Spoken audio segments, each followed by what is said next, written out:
Les visages sur les murs. Deux sœurs vivaient ensemble. L'aînée était très belle et la cadette très laide.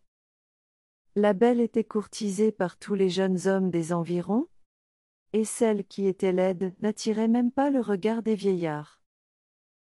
Et pourtant, la vilaine avait un cœur en or, et la belle était méchante et prétentieuse. Ainsi va le monde. Un soir, la jeune fille laide se dit: Ici, rien de bon ne m'attend. Je construirai une maison à la montagne et j'y vivrai seule. Plus personne ne verra mon visage ni ne se moquera de moi. Au petit matin, elle quitta le village et se dirigea vers la montagne. La jeune fille marcha toute la journée, et ses jambes étaient fatiguées lorsqu'elle aperçut enfin un filet de fumée s'élever au-dessus de la vallée. Elle s'approcha et vit, assise devant une jolie petite maison, une vieille femme aveugle. Elle avait des nattes grises, mais ses lèvres étaient d'un rouge éclatant et ses dents brillaient comme des diamants. Plus étonnant encore, elle avait deux visages, l'un devant et l'autre derrière. C'est sûrement une sorcière, pensa la jeune fille. Néanmoins, elle la salua très poliment et s'enquit de sa santé. Je me porte bien, merci, répondit la sorcière. Seuls mes yeux ne voient plus comme avant. C'est pourquoi je cherche une servante. Ne voudrais-tu pas travailler pour moi? Tu auras un bon salaire et à manger autant que tu voudras. Moi? Pourquoi pas? Répondit la jeune fille en se disant. Je serai bien ici, et les yeux aveugles ne verront pas ma laideur. La jeune fille laide travailla donc chez la sorcière et s'en trouva bien. Tous les jours, elle ajoutait une pièce d'or dans un petit coffret, et elle mangeait à satiété. La sorcière lui avait même donné une jolie robe. La jeune fille la méritait bien, car elle servait sa maîtresse loyalement, ne profitant pas du fait que la vieille femme était aveugle. Elle balayait la poussière et raccommodait le linge avec de tout petits points. Le temps passa et une année s'écoula. Ton service chez moi se termine? Dit un jour la sorcière à la jeune fille. Tu peux à présent rentrer chez toi. Moi? Oh non!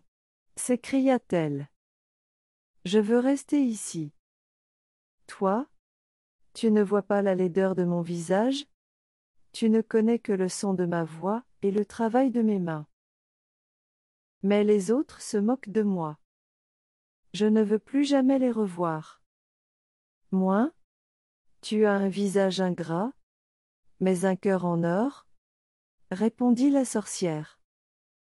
Mes yeux paraissent aveugles, mais ils voient beaucoup mieux que ceux des autres. N'as-tu pas remarqué que j'en ai 4? Quand 2 dorment, les 2 autres restent éveillés. Je connais ton visage depuis le jour où tu es arrivé, et, en vérité, il m'importe peu qu'il soit beau ou laid. Mais cela semble vital pour toi et c'est pourquoi j'ai décidé de t'aider. À présent, entre dans la maison et touche le miroir qui est contre le mur. La jeune fille fit comme la vieille femme lui avait dit. La tête baissée, pour éviter de voir son visage. Elle tendit la main vers le miroir. Soudain, celui-ci s'ouvrit comme une porte, et derrière lui une autre pièce apparut. Sur les murs, il y avait des centaines de visages.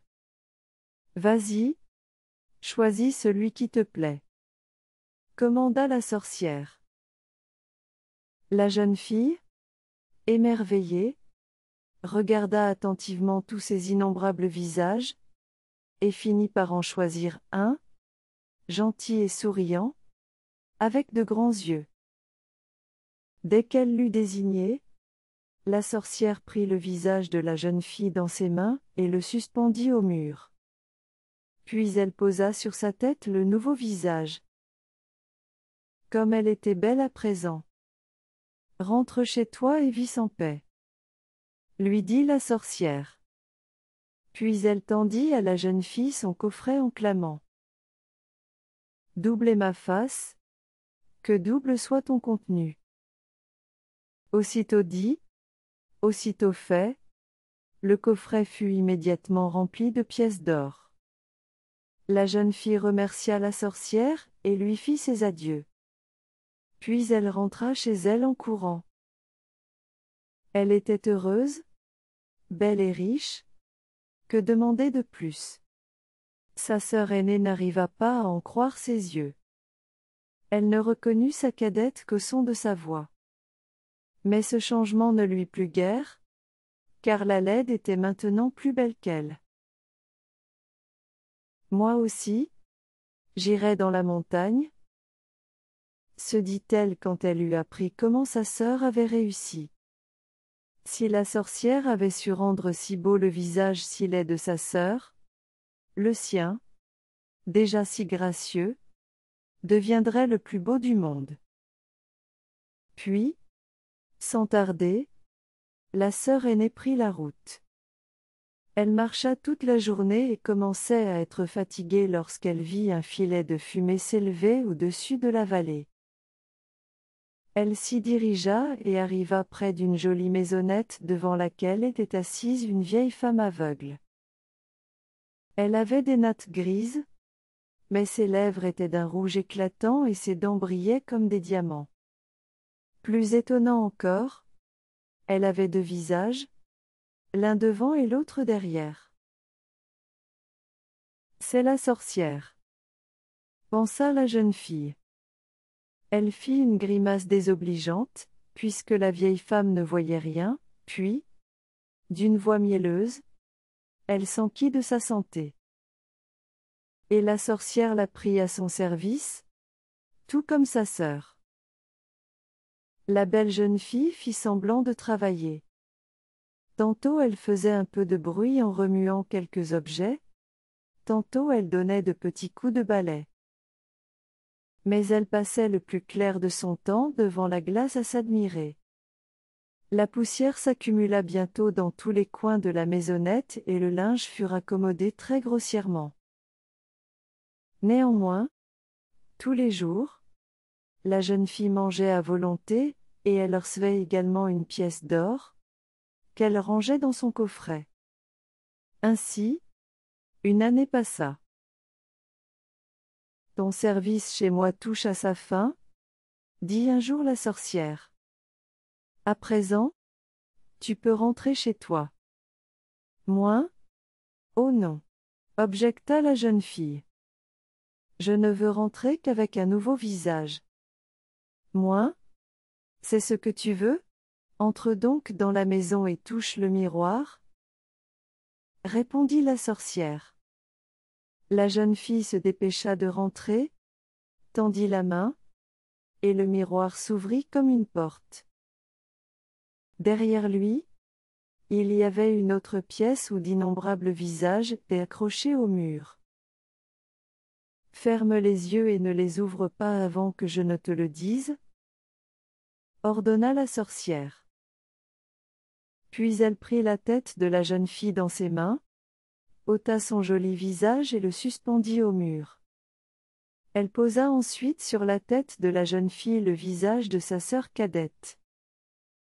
Puis elle lui tendit son petit coffret, après y avoir jeté de la poussière ramassée dans un coin de la pièce et avoir dit : « Double est ma face, que double soit ton contenu. » Elle conduisit ensuite la jeune fille devant la maison et lui dit : « Tu peux ouvrir les yeux à présent et rentrer chez toi. »